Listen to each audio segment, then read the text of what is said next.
Are you tired of the cookie-cutter approach to education that's stuck in the last century? Are you seeking a win-win situation where your family thrives, your kid's education is revolutionary, and you still get to chase your own dreams? Welcome to Unschooled Unleashed. Unlock your child's genius. I'm your host, Matthew Jarecki, an unapologetic rebel dad and promoter of what many consider to be educational anarchy. You know the world isn't going to be won by those that just toe the line. It's the innovators, the visionaries, and the resilient spirits that are going to thrive. Our mission here is to forge those world changers within our very homes with less stress, energy, and time. Unschooled Unleashed starts now. Welcome back to another fantastic episode of Unschooled Unleashed. I'm your host, Matthew Jarecki, and today we're going to talk about what has worked for our family during our unschooling journey.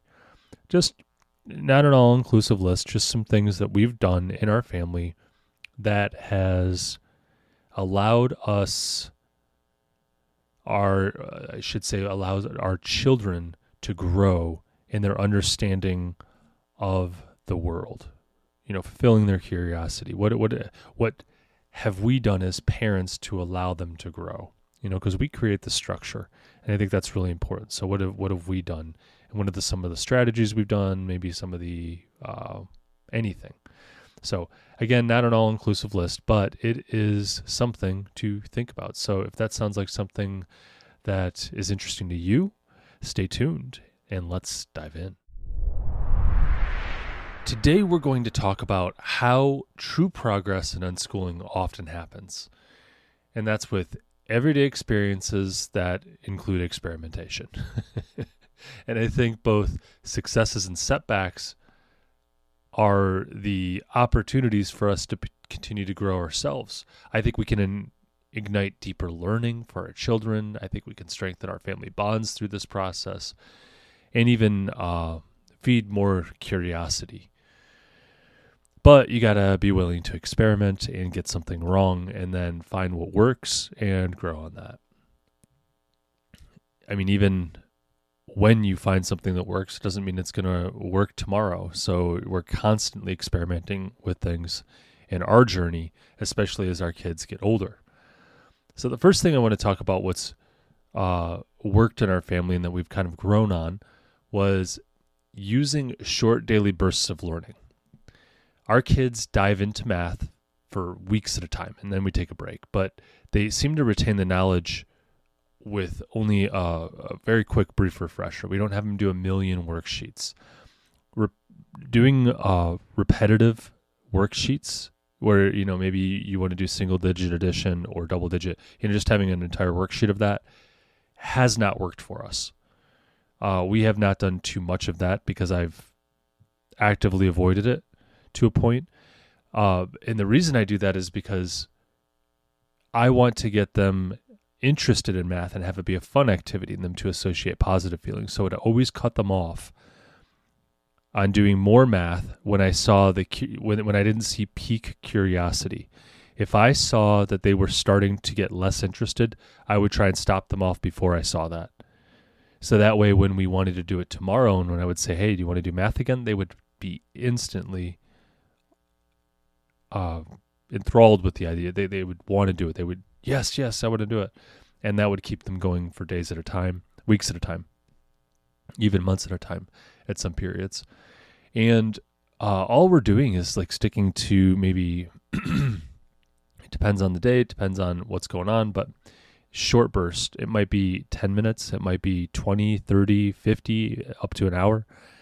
You don't want to extend them where they're losing interest, because then you start to make it feel forced.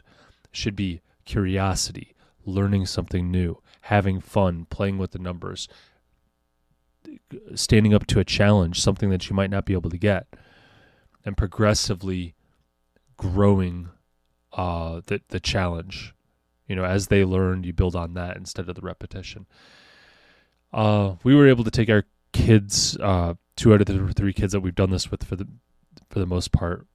My youngest is 6, and we've only done this here and there with her, more for the foundations, but my other 2 have progressed very fast. My 11-year-old is now almost knows as much math as I do.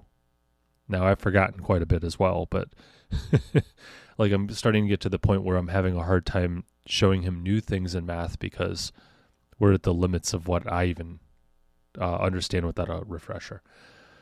So that's really worked. And one of the things we do is we of course let interest lead, but our goal as parents, if we're intentional unschoolers, and this is a term that you can go back and listen to a whole episode I did and what I define it as, but in a nutshell, we're going to provide exposure so our kids can find what they're interested in to learn about, and we provide the resources once they find what they're interested in.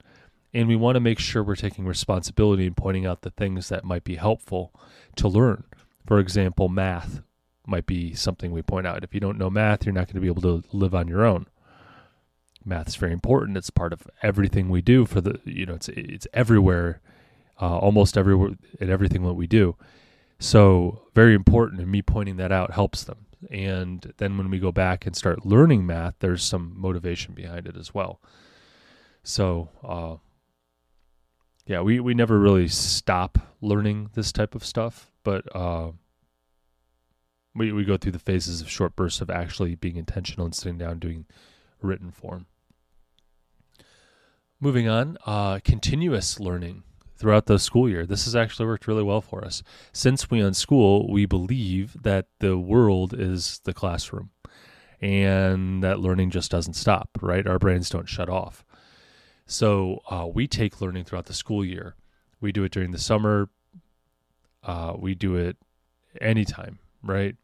It's consistent. It's relaxed exposure to topics, and it prevents the dreaded, summer slide where they just kind of regress that you traditionally see with schools.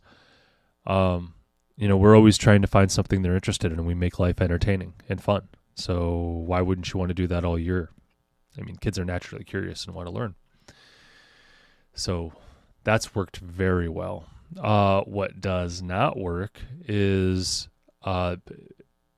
giving them a ton of pressure to achieve more. They get burnt out on that. And, if I try and push something too hard, they eventually, I'm not interested. And we literally take months away from it.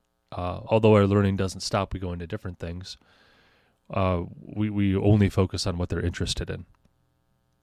And we try and garner interest. We try and get them interested in things that we know that they could use. As well as being child-led, we let them choose what they want to learn. But we're doing that all throughout the year. But just don't burn them out on different topics. You might find that you're getting them to not like learning. And that's exactly why I unschool my kids, is because I don't want them to hate learning. I think that's the worst gift you can give them. I would not call that a gift. I would call that I don't know, what would you call that? A trap. Trap in life. Moving on, making avid readers. This is one thing that I think we had a big win with. All our kids love to read. They are reading morning and night, sometimes throughout the day, but they read all the time. One of the things we did that really worked well was we allowed late night reading and early morning reading. We supplied a ton of books. We're in the library getting books once, maybe twice a week. So we just keep the supply of books coming through. We get them books for holidays, like birthdays, Christmas, all the gift holidays. So they're always having a supply of books. We get them stuff that they can kind of leaf through, like fact books, where it's like I'm trying to think of there's just a book of facts that we gave them that they're into right now. So they just kind of open it up and start reading, and it's fun to flip through. We give them books and whatever they're interested in. So my son was interested in World War II, my oldest. So I gave him a book that goes through, basically like a textbook, a little more engaging than a textbook, I think. We gave that to him, and I taught him how to use the index of the book, so he could look up different battles and different anything that he wanted to learn more about that happened in World War II. So I thought that was pretty cool, and we've done that with a couple different subjects that they're interested in, and I think giving them consistent time to kind of sit down and engage with the book is very, very, very healthy for young minds. I think it builds up a good habit of being able to get into a book, and they're learning autonomously. I think that's great. And they are learning how to self-entertain. They are able to sleep in. Some of them are able to sleep in or get more sleep when they need it, and we're not waking them up. You know, we let them sleep in a little bit because we sleep in, because me and my wife have erratic schedules at times. So sometimes we're sleeping in a little bit late and we need the kids to kind of be quiet. It's a little bit too much. So we tell them we're going to get them up in the morning, and they can just turn on their lights and they can read. They can do whatever they want to do quietly, as long as it doesn't cause any issues. But mainly reading is what they do. So that has worked. That's probably been the number one thing we do for reading. We did quiet times throughout the day where they could get out a book, and we're probably going to bring back quiet times, but that's still on us to implement. But it's all automated when we just say, stay up as late as you want. Read if you want. Wake up as early as you want. Read. Don't get upset with us if you're tired, though. And they get to learn about themselves as well when we do this. And that's another reason we allow them to do this, is because they get to decide how much sleep they're going to get. They get to learn, if I stay up too late, I'm going to be tired tomorrow. And that is a constant lesson. They get to figure out how much sleep they actually need. It's worked really well for us. Plus, I think reading in the evening is a healthy habit, something I've not been able to do. I watch about an hour of TV in the evening, and then I go to bed, and that's like the worst time to do it. But that's really all the TV I watch. So, moving on, documentaries, YouTube channels, stuff like that. Using historical videos, documentaries has been a lot of fun for us. We did World War II and learned all about that. We did the Cold War, and we're finished with that. So now we're going to go back and look at more history. Not sure what we'll do yet. Might do 9/11. They seem to be interested in that right now. But that's worked really well. So these videos that we use, they're able to retain it. We have them regurgitate what they've learned too before we watch the next episode, because these often come in a series. And when we do that, they're able to put use names of things, like they know Stalin, who Stalin is. They know who Roosevelt is. They knew all these names throughout history, JFK. And I think that's really good when you have them regurgitate it. And you got to do it before you watch the episode, not after, because they're super amped up. And I'm talking about younger kids, right? They're super amped up about being able to watch TV in the afternoon, because we use TV as a tool. TV is primarily a tool where we use it as an education tool, but they look at it as complete entertainment. But they're learning along the way. So we do that, and we allow them to have time just being entertained by television and stuff like that. That's on repeat, right? They have 3 nights a week, I believe, that are no video game nights. No, so rather 2 nights a week that are no video game nights. They get 1 day a week they can pick. They just can do whatever they want. Watch TV, play video games all day, like my old Saturday morning. And then the rest of the time, we're really just not messing with screens too much. Now, we are introducing some screens for learning, because we allow them to do apps a little bit more. That's usually an afternoon thing. But, the videos have made a big difference. YouTube channels where we can watch scientific experiments, and they teach them about the world and how things work. That's a great foundation, and I think my kids really benefited from that, because they could just... Sometimes I'm amazed what they actually know, because I'll say something and they'll give me a quick retort of something really smart and insightful that is based on reality, and it's like, wow, how did you know that? Like, for example, my son was talking about why ice floats the other day because you know, we were talking about water freezing, and then he's like, yeah, and it gets bigger. And I'm like, well, where'd you learn that? I think I even mentioned that to him at one point, but they'd done videos on that stuff, and he started telling me more about it. And I'm like, wow, how did you learn all that? I don't think I told you everything about that. So crazy stuff. Great to do. At least it's worked for us. Some stuff that has not worked is just handing them a book and saying, read it. It doesn't seem to get them interested in it. If I ask engaging questions about some of the stuff in some of the books, sometimes that works. But really, it just has to be in line with what they're interested in. That's what we've found. We do try and do immersive learning where if like they dive into a topic, we try and get, we're watching videos, we're finding books at the library, where maybe they're doing experiments, maybe we're going outside to see it, that kind of stuff.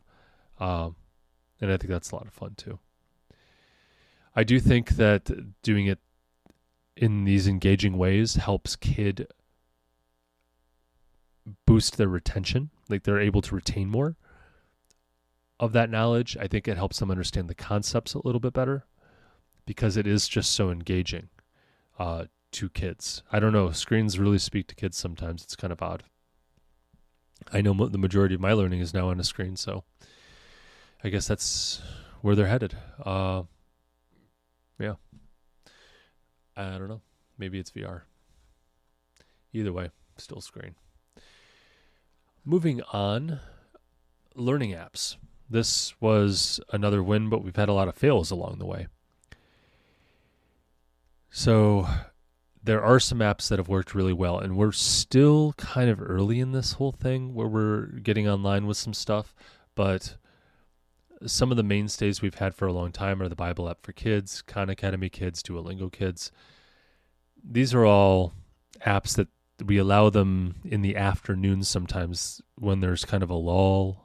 They're not really playing around. They're not really engaged. Everyone's kind of quiet, and they just say, hey, can I sit around and play Duolingo and learn some new language, right? They're learning right now Italian and a little bit of Spanish, but mainly Italian. Sure. Yeah. Go ahead, do that for an hour, and that's fine. We don't let them sit on a screen so much that they get bored with it. At least we try not to. My son he got grounded again the other day because he just had a complete meltdown. And we normally don't allow them to do really much when they're grounded. They can't interact with anyone for the most part, like not playing with them. We take stuff away. Sometimes they have to go in the room. This time with the grounding, we decided to let him in the afternoon play on apps, learning apps, after he was able to do some of the main things that we wanted to work on because we needed to get to the bottom of stuff. And that's a journey with both of us. We're just trying to pay attention with him and ask the right questions, and he comes up with the answers. But after he's done with that, and it's just kind of like the consequences of his actions where he's separated out in his room, paying the price, we decided to give him the opportunity to continue learning, and he spent a lot of time doing that. I don't know. Apps are a great tool. We're still experimenting with it.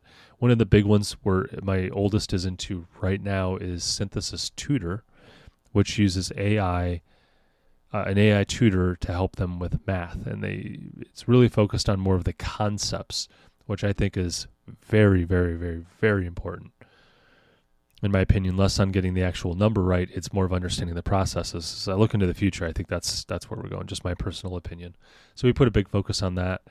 And as we move into the future, we're also putting more classes and, which includes apps and stuff like that in front of my kids. I just signed them up for, and this is to be determined, I'm still trying to figure out the exact thing that I'm trying to head, but my son's 11 now.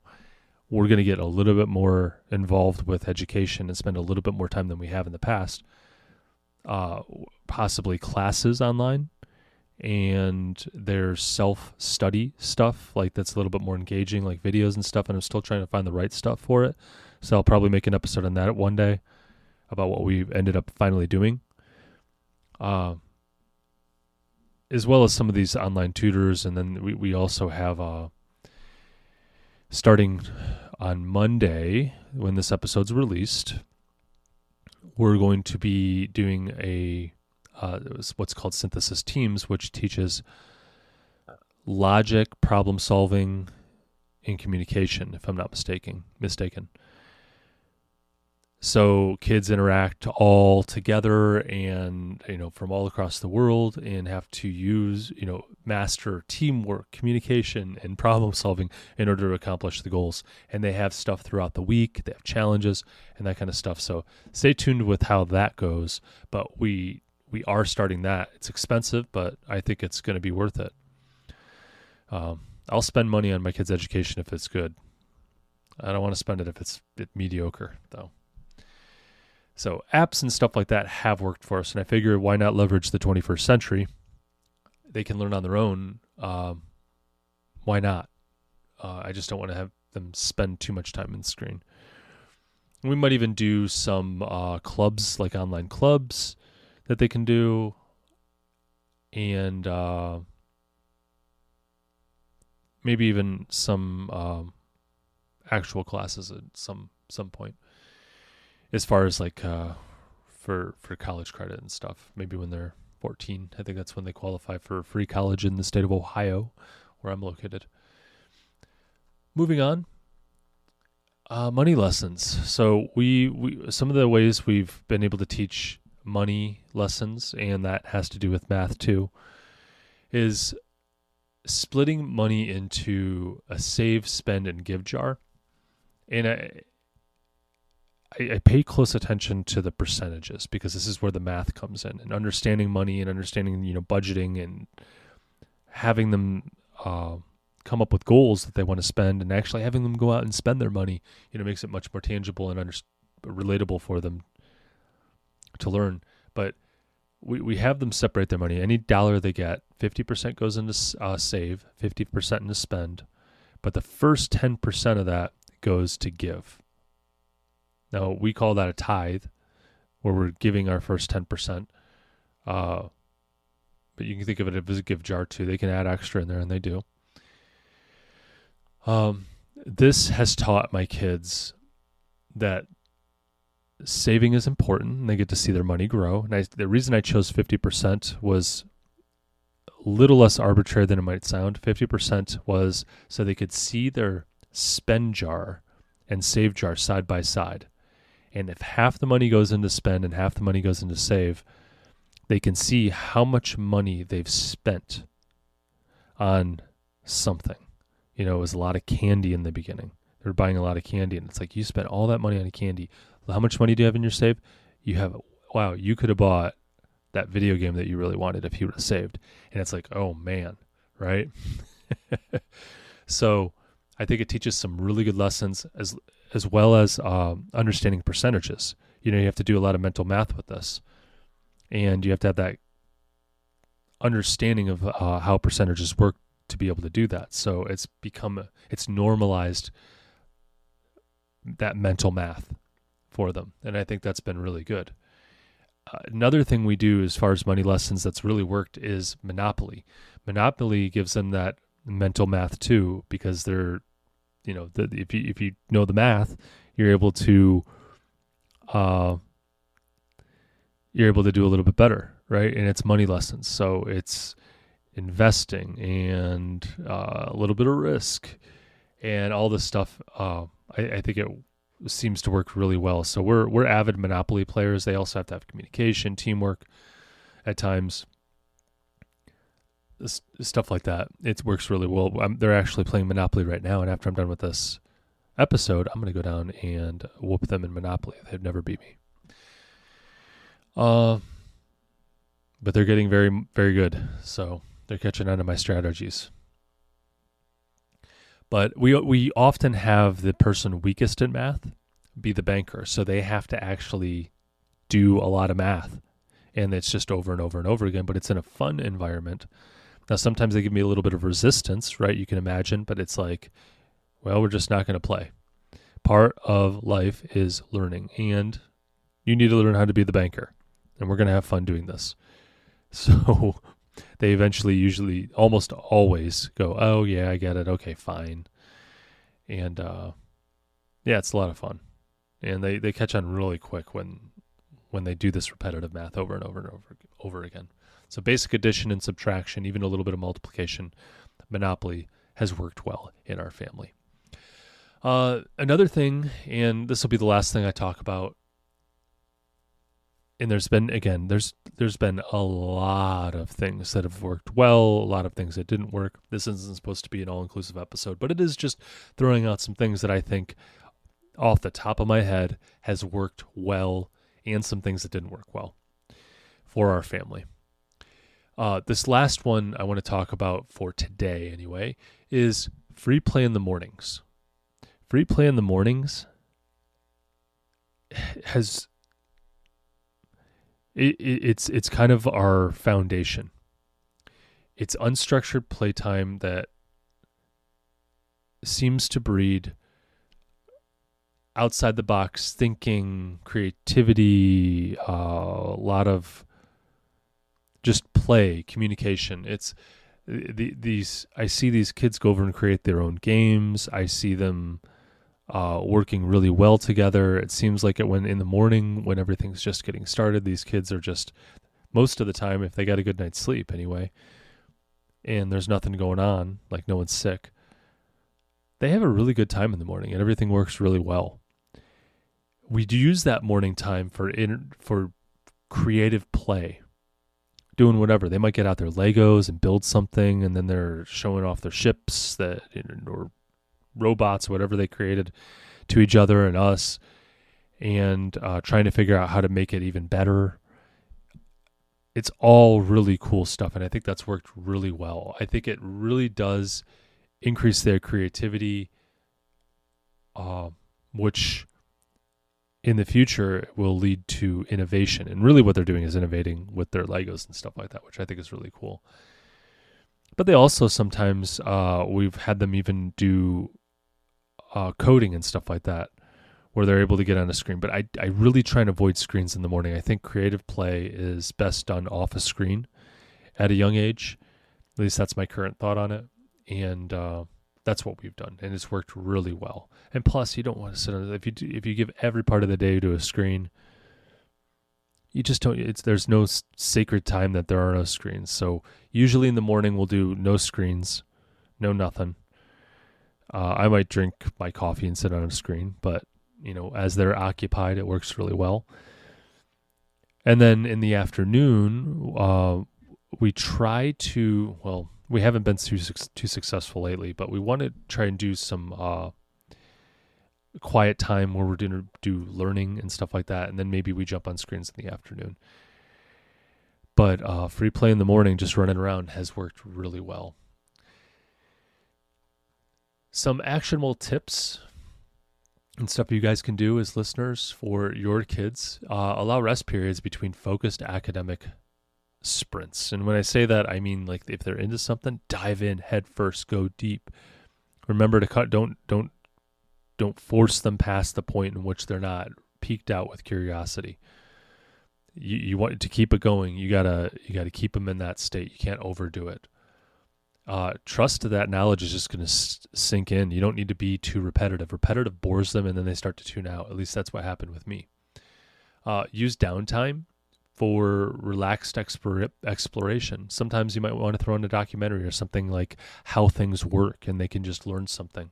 You don't need to have like this active, like full out engaged time all the time. You don't need to be the person we're all the education comes from. You can utilize your resources, and a screen sometimes is a great way to do that. I choose in the afternoons. Encourage late night and early reading. This is super easy. It doesn't require anything from you, and it might actually allow you to get a little bit extra sleep. We feel a lot of pressure as home educators to have our kids learn, and we feel like we're always missing the mark. This is an easy way to automate that learning that they will enjoy as well. Experiment with a variety of apps. I think that there is a place for technology. I really do. And I think we have the opportunity to have our kids learn at an accelerated pace like never before. I think, man, this next generation of kids that are younger than mine are going to have they're going to be able to learn so much faster. And my kids are learning faster than probably in our generation than history, because of the ability to be able to jump in and learn use these tools that we have online and the screens. It is amazing. But again, it's not everything. We need time off it too. But don't let that deter you. I think there's some great stuff out there. Incorporate practical math into your daily life. That can be money jars. That can be games like Monopoly. It can be everyday transactions and doing things and just explaining the math behind it, showing a receipt, talking about how much things cost, and having to do some of the math to be able to do it. When they ask to do something like they want to go to an amusement park, which is one of the big asks I had a couple months ago, and it was take the whole family to, is actually Cedar Point, which is not too far from us. And that's the quote-unquote roller coaster capital of the world. But tickets are pretty expensive to take a whole family. And I started breaking down the math with them, and I said, you want to contribute, maybe we can make this happen, but here's how much you got to contribute, because here's how much I'm willing to contribute. And we just kind of did that. It was fun work through, but at the end they said, nah, we're not going to do this. And I said, yeah, it's not in the budget right now.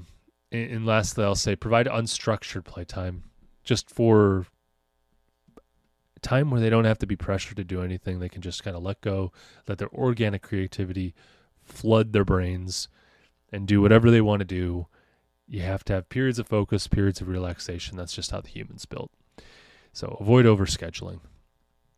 So in conclusion, embracing unschool successes and setbacks hopefully reveals to you some of the secret sauce in learning in its most raw form. So I think if we keep things short, flexible, integrated into our daily life, I think if we automate things, we're going to have some really good experiences learning, and your kid's just going to continue to grow. So with that, let's end today's episode. So stay curious, stay unschooled, and stay away from the algebra nightmares. I'll catch you in the next episode. So here's where we roll up our sleeves and bring out the big guns. If you support our mission, then please leave a review. On Unschooled Unleashed, we are talking about using a radical approach to education in today's world, and the more 5-star reviews we have, the more people will feel comfortable with the ideas, strategies, and principles we discuss. It gives legitimacy to our message, and the podcast's algorithm prioritizes us so we can reach more people. You may even have your 5-star review read on our podcast.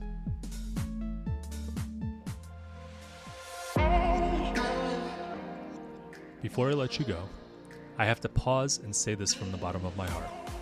Thank you. Your presence here is the fuel that ignites this movement. I am incredibly moved that you trust in us enough to click play. You, my friends, are the caped heroes in this story, the guardians of your family's learning journey, and a beacon of hope for your community. Be bold. Do what you think is best for you and your family. Thanks again for tuning in and taking this courageous leap outside of the box for this educational revolution. Welcome to the front line.